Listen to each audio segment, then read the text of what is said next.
Rasulullah Shallallahu Alaihi Wasallam itu teladan beliau bukan hanya dalam urusan kelebihan-kelebihan dan keistimewaan beliau. Tapi Rasulullah Shallallahu Alaihi Wasallam juga teladan justru dalam kekurangan dan kekeliruan-kekeliruan beliau. Karena Rasulullah Shallallahu Alaihi Wasallam adalah manusia, maka Allah telah mentakdirkan Rasulullah itu tidak selalu tepat, tapi selalu benar. Ini dalam bahasa fikih, benar dan tepat itu beda ya. Kalau benar lawannya salah, kalau tepat lawannya keliru. Kalau benar bahasa Arabnya hak, kalau salah bahasa Arabnya batil. Kalau tepat bahasa Arabnya shawab, kalau keliru bahasa Arabnya khata. Apakah Rasulullah selalu benar? Selalu benar. Rasulullah tidak pernah mengajarkan yang batil. Tapi apakah Rasulullah pernah keliru? Pernah. Rasulullah itu berbuat dosa? Tidak. Tapi lupa? Ya. Dan Rasulullah SAW teladan untuk kita bukan cuman ketika beliau tepat. Bahkan beliau teladan untuk kita ketika beliau keliru.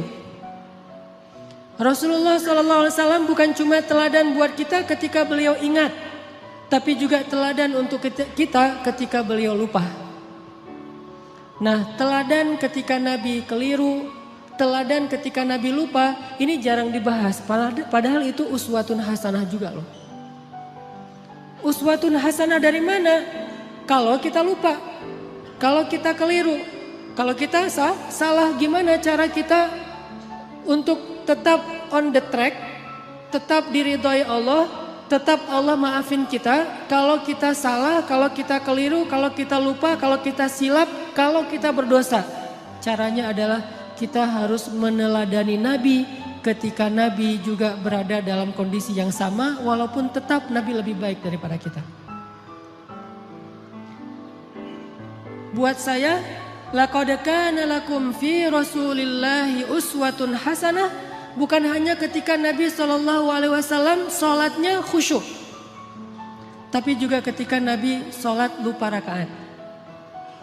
Nabi itu pernah sholat harusnya 4 rakaat, lupa jadi 2 rakaat. Terus selesai salam 2 rakaat nih, kayak orang sholat qashar. Selesai salam, sahabat nanya, ya Rasulullah, apakah kita mengqashar sholat? Kata Nabi tidak. Memangnya kenapa? Kita sholat 2 rakaat loh Rasul. Kata Nabi beneran? Beneran. Tanya ke sahabat-sahabat yang lain, semuanya bilang ya, kita tuh sholat 2 rakaat. Akhirnya Nabi berdiri lagi, takbir, melanjutkan 2 rakaat sholat yang tersisa dan menutupnya dengan sujud sahwi. Lupanya Nabi uswatun hasanah. Sehingga kalau kita mengalami apa yang pernah Nabi alamin, kita sholat lupa nih, maka kita punya teladan yang paling baik untuk memperbaiki kesalahan dan kelupaan kita. Oh, kalau saya kurang 2 rakaat, tinggal tambah. Tidak harus diulang dari awal menurut jumhur ulama. Uswatun hasanah. Dan bukan hanya itu, uswatun hasanahnya juga buat kita bahwa Nabi itu gak pernah sombong, gak pernah gengsi untuk mengakui bahwa beliau keliru. Itu juga uswatun hasanah. Kan harusnya Nabi itu yang dilihat itu yang ideal-ideal, yang keren-keren, yang istimewa ya. Begitu sekali keliru, Nabi kalau misalnya beliau bukan teladan, beliau gak akan ngaku. Ah, kalian aja yang gak khusyuk. Kan saya gak mungkin gak khusyuk, saya ini Nabi loh. Masa kalian ngomongin saya salah? Enggak. Kalau kayak gitu, beliau bukan uswatun hasanah. Justru karena beliau lapang dada, besar hati, low profile, tawadu, dan mau mengakui kalau beliau memang keliru, disitulah uswatun hasanah dari Nabi untuk kita. Kadang seorang ustadz bisa salah, kadang seorang guru bisa keliru, kadang seorang pemimpin juga salah. Gak boleh seorang pemimpin merasa bahwa dia tuh selalu benar, tuh gak boleh. Karena kalau dia sudah merasa selalu benar, berarti dia sudah mengkultuskan dirinya. Dan Allah mengatakan fala tuzakku anfusakum huwa a'lamu bimanittaqa. Janganlah kalian menganggap diri kalian suci, artinya enggak pernah salah.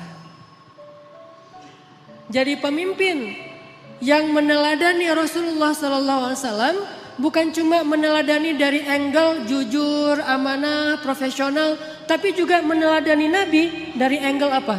Bahwa kalau keliru berbesar hati untuk mengakui. Kalau dinasihati oleh orang lain dan nasihat itu memang tepat dan benar, maka dia menerima dengan lapang dada. Kalau perlu dia berterima kasih kepada orang yang sudah menasihati dia, bukan malah ilfil, bukan malah menyakiti, bukan malah menzolimi. Ini uswatun hasanah ketika Nabi keliru. Laqad kana lakum fi Rasulillah Laqad kana lakum fi Rasulillahi uswatun hasanah. Pasti di dalam diri Rasulullah itu ada uswatun hasanah, tapi kan Rasul nggak selalu tepat, walaupun tepatnya itu banyak, sedikit keliru, tapi tetap ada kelirunya. Bahkan kalau kita baca ayat-ayat Al-Quran, kita akan menemukan lebih dari satu ayat-ayat teguran terhadap Nabi, ya kan? Walaupun yang populer satu surat Abasa, tapi surat dengan makna yang sama dengan surat Abasa di dalam Al-Quran itu lebih dari satu, ada beberapa, bahkan lebih dari 3. Kenapa kok Nabi sampai kayak gitu? Biar kita bisa meniru Nabi kalau kita melakukan kesalahan. Seorang suami tidak selalu harus benar dan tidak perlu merasa gengsi mengakui kalau kali ini yang benar adalah istrinya. Buat yang udah punya istri. Yang belum punya juga belum tentu selalu benar. Kadang yang benar adalah teman kos-kosannya. Kadang yang benar adalah mantannya. Kan gak masalah kan? Kalau ditanya kenapa kalian putus? Gua gak sabar. Jangan, oh dia tuh emang gini-gini. Enggak. Kadang-kadang emang dia yang baik, kita yang waktu itu lagi terbawa emosi. Tapi di balik semua itu emang lebih baik putus mungkin. Supaya mereka mencari yang lebih baik dan lebih halal. Tapi yang pasti teman-teman, kita coba malam ini belajar uswatun hasanah Nabi dalam kondisi ketika Nabi keliru.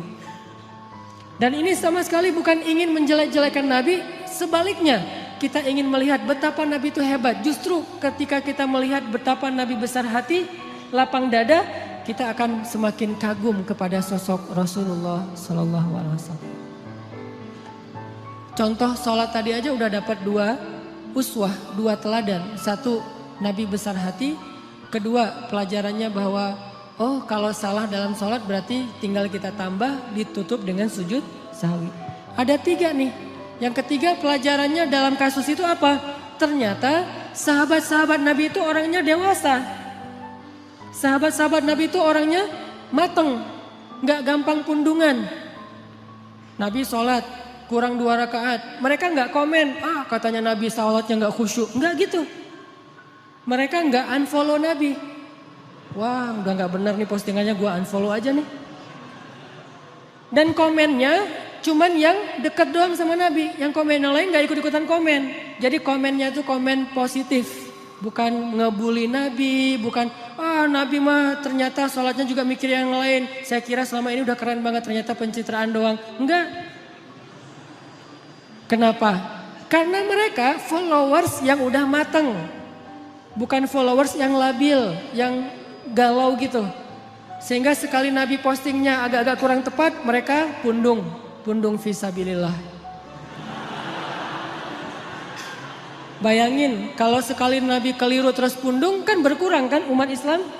Tidak, yang terjadi justru semakin bertambah. Kenapa? Mereka faham Nabi itu wama Muhammadun illa rasulun qad khalat min qablihi rusul. Dia juga seorang makhluk yang diutus oleh Allah. Kadang dia wafat, Allah menghidupkan dan mematikan, Allah memberi makan, Allah memelihara, Allah membuat dia ingat dan lupa. Semua itu adalah sifat manusia yang melekat pada diri Rasulullah Sallallahu Alaihi Wasallam. Cuma satu bedanya. Beliau Allah jaga dari berbuat dosa, maksum. Dijaga dari berbuat dosa. Jadi Nabi itu nggak buat dosa, tapi kalau keliru, ya. Lagian keliru itu bukan dosa sengaja. Cuman lupa, cuman salah paham, cuman ijtihad. Sehingga sahabat ketika Nabi keliru, ya udah easy going aja, tinggal bangun, ngelanjutin. Jadi makmum Nabi, nggak ada sahabat yang akhirnya dorong-dorong Abu Bakar lu aja yang jadi imam, kayaknya Nabi lagi agak-agak kurang khusyuk gitu malam ini. Kayak lagi apa misalnya, enggak sahabat tetap aja ya udah Rasulullah kita ikutin. Nabi lanjut 2 rakaat diikutin dan enggak ada yang ngomongin di belakang. Enggak ada yang diam-diam, bisa gitu juga ya Nabi, gue heran, jadi gosip. Terus besok keluar di postingan-postingan sahabat, Nabi ternyata manusia biasa. Hashtagnya Nabi lupa, viral di antara mereka. Gak usah dibesar-besarkan, itu hal yang wajar. Udah aja mereka lupa. Tapi tetap direwayatkan kisah ini supaya apa? Laqad kana lakum fi Rasulillahi uswatun hasanah. Biar kita bisa niru. Ini angle uswah hasanah yang coba kita terapkan dalam hidup kita. Menyikapi kalau orang lain keliru. Orang lain itu bisa orang tua, orang lain itu bisa guru, orang lain itu bisa teman, orang lain itu bisa pasangan, orang lain itu bisa tetangga, orang lain itu bisa pemimpin, bisa pejabat, bisa siapa aja. Bahkan orang yang paling soleh sekalipun melakukan kesalahan dan kekeliruan. Salah satu di antara ciri-ciri orang bertakwa yang Allah sebutkan di dalam surat Ali Imran 135. Walladzina idza fa'alu fahishatan aw zalamu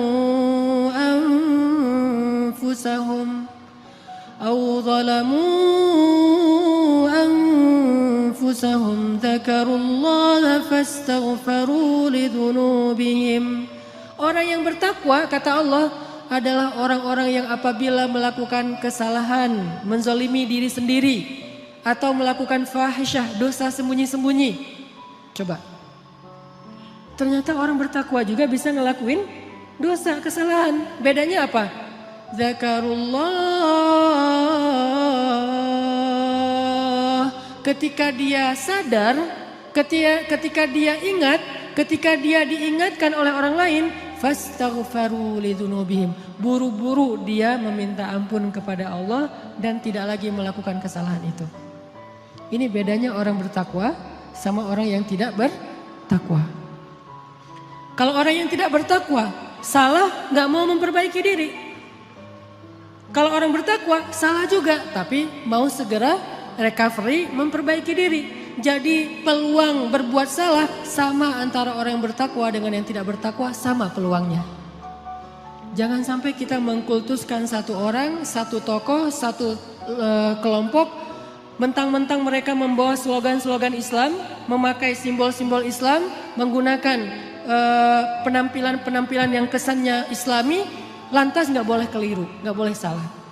Wah, hijabnya aja yang syar'i, ternyata pemarah misalnya. Ustadz, mending mana tuh?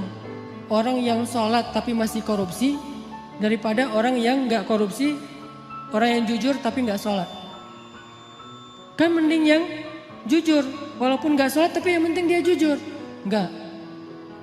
Orang yang sholat tapi masih korupsi, sholatnya berpahala, korupsinya berdosa. Orang yang jujur tapi gak sholat, jujurnya berpahala, gak sholatnya berdosa. Masing-masing mendapatkan sesuai dengan amalnya. Faman ya'mal mithqala dzarratin khairan yarah wa man ya'mal mithqala dzarratin syarran yarah. Jadi gak ada mending-mendingan. Tinggal nanti hisabnya di sisi Allah aja di akhirat. Apakah ini lebih banyak pahalanya atau ini lebih banyak dosa? Allahu a'lam.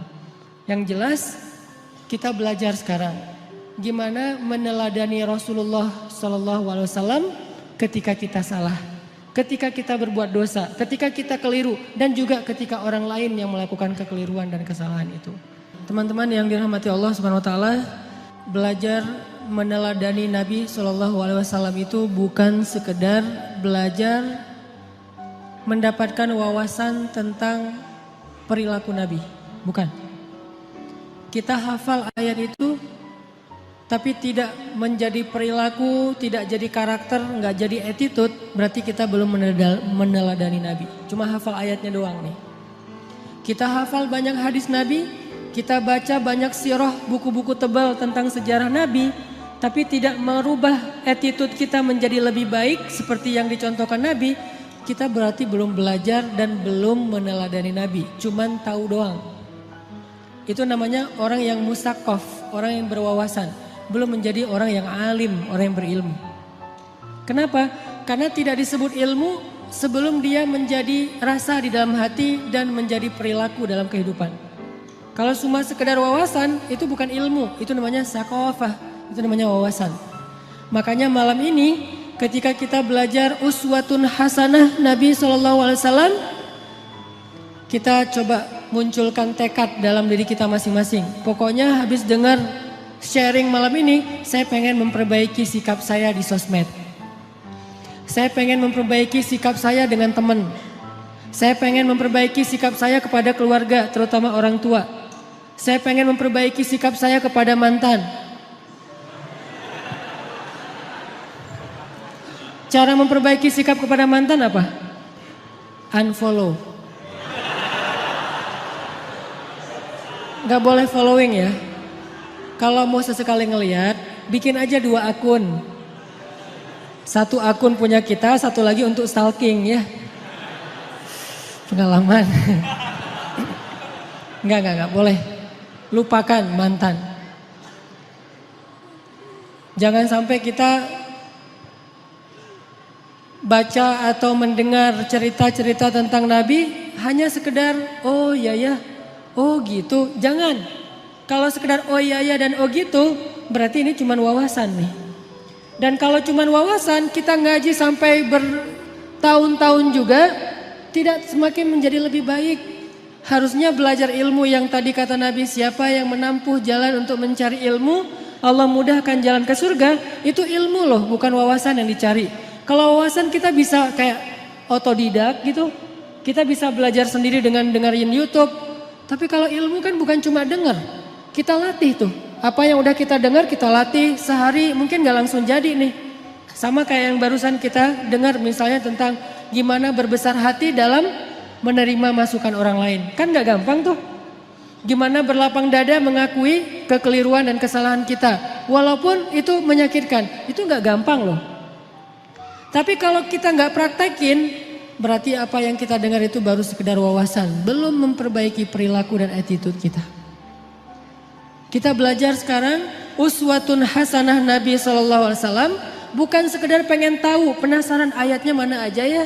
Hadisnya gimana aja ya. Kita bukan pengen berdebat dengan dalil. Kita pengen memperbaiki diri. Tapi kalau kita pengen berdebat dengan dalil, kita akan lebih fokusnya ke dalil itu riwayat siapa, kemudian teks aslinya kayak gimana. Terus kalau perlu di capture, nanti kalau ada teman kita yang berbeda pendapat tinggal kita broadcast, kita share. Ini sekedar wawasan yang dijadikan bahan perdebatan. Buat apa kalau kayak gitu? Harusnya kita belajar bukan supaya jago berdebat. Bukan kalau kita nanti berdebat dengan teman kita di grup, kita punya banyak argumen, dalil segala macam. Buat apa yang kayak gitu-gitu? Bahkan Nabi aja pernah mendengar sahabat berdebat di dalam Masjid Nabawi dilemparin debu sama Nabi. Jadi ada sahabat lagi ngaji nih, lagi baca Quran di dalam masjid. Kan rumah Nabi di sebelah masjid. Tadinya ngaji asik tuh seru. Bismillahirrahmanirrahim, baca santai. Lama-lama mulai terjadi keriuhan, kegaduhan. Nabi dalam rumah ngedengar kok udah mulai ada orang yang teriak-teriak ya. Kok mulai kayak ada orang yang marah-marah. Nabi keluar melihat mereka lagi berdebat tentang makna satu ayat. Nabi mengambil debu dan melempari mereka dengan mengatakan, kalau kalian membaca ayat Al-Quran, carilah ayat yang mempersatukan kalian. Artinya jangan membaca ayat-ayat yang membuat kalian berpecah belah, bukan ayatnya, tapi persepsi dan tafsiran terhadap ayatnya. Jadi teman-teman, saya pengen magerin dulu nih, bahwa yang kita belajar malam ini, termasuk saya, kita niatkan, untuk memperbaiki perilaku kita. Baik perilaku kita di dunia nyata atau di dunia maya. Pokoknya kita perbaiki perilaku kita. Dan anak Indonesia tuh, anak Jawa Barat, orang Sunda itu diantara seluruh suku yang ada di Indonesia itu kan termasuk salah satu suku yang terkenal paling lembut, santun, tata keramanya luar biasa kan. Jangan sampai identitas itu hilang oleh modernitas. Sehingga gara-gara kita hidup di dunia maya, medsos, kita melupakan tradisi nenek moyang kita yang sebetulnya luar biasa. Kenapa tradisi itu harus pindah ke Jepang, harus pindah ke New Zealand, harus pindah ke negeri-negeri yang tidak mengenal agama? Harusnya tradisi itu tetap ada di negeri kita di negeri orang-orang yang beriman kepada Allah Subhanahu wa taala. Makanya kita perbaiki lagi. Karena saya beberapa kali jalan ke beberapa negara, rahmat dari Allah bukan karena hebat. Kalau orang lain mungkin jalan-jalan itu karena banyak duit ya. Ada yang bahkan sakit kepala dikit jalan ke luar negeri. Di rumah nggak ada bawang ke Singapura ya. Dah kalau saya mah alhamdulillah gratis diundang akhirnya ke luar negeri. Tapi diniatkan juga sekalian belajar, main, termasuk pencitraan ordai gitulah pokoknya. Jalan ke Korea, ke Jepang gitu. Kenapa orang Jepang itu attitude-nya lebih Islami daripada kita? Padahal mereka tidak membaca teks-teks agama karena mereka terus berusaha memperbaiki perilaku mereka. Walaupun sisi lain mereka banyak masalah sih. Jalan ke New Zealand, di Auckland misalnya. Itu orang-orangnya itu luar biasa, sangat menjaga perasaan orang lain. Nah kita punya teks yang sangat ideal. Punya teladan uswatun hasanah yang udah paling keren lah pokoknya. Nggak ada lagi teladan yang lebih keren daripada teladan kita. Emang ada manusia yang lebih keren daripada Rasulullah? Nggak ada kan? Rasulullah itu yang paling keren udah tuh. Yang paling teladan terbaik. Kalau teladan kita udah terbaik tapi perilaku kita nggak terbaik. Pasti ada masalah dalam kita meneladani Nabi ini. Bukan Nabinya yang nggak keren. Kita belum meneladani Nabi secara utuh. Baru mengambil wawasan-wawasan dari hadis-hadis Nabi SAW.